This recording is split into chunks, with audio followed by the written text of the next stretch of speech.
Trainer 4 monitoring of the ulnar nerve.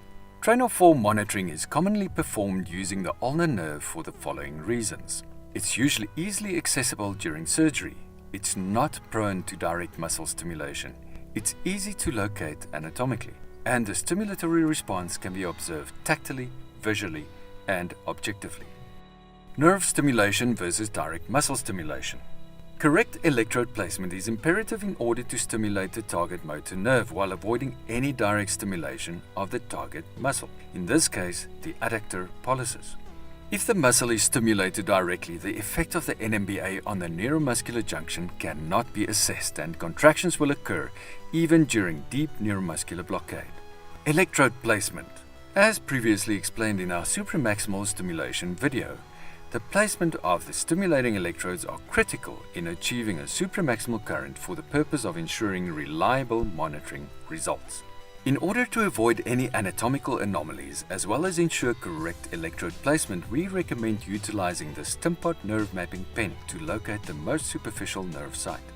When using the nerve mapping pen, we recommend setting the current intensity between 8 and 12 milliamps. If a strong contraction is found at this current, it can be assumed that a current of 60 milliamp will sufficiently qualify as a supramaximal current.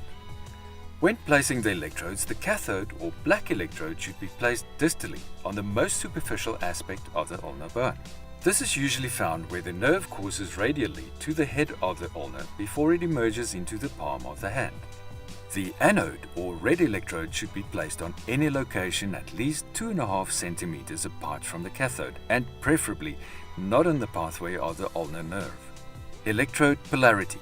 It's important that the cathode rather than the anode is placed on the most superficial nerve site in order to cause depolarization as opposed to hyperpolarization of the nerve.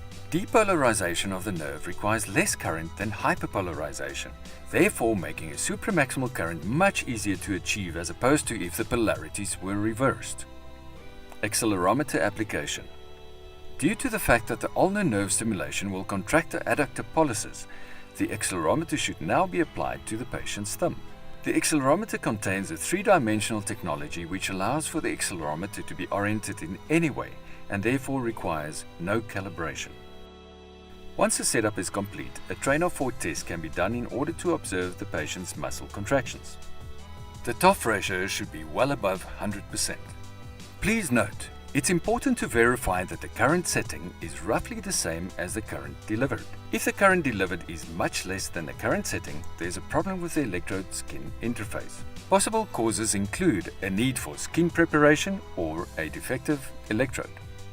Thank you for watching this instructional video on Trainer 4 monitoring. For any further information on our products or neuromuscular monitoring, please visit our website at www.savant.com.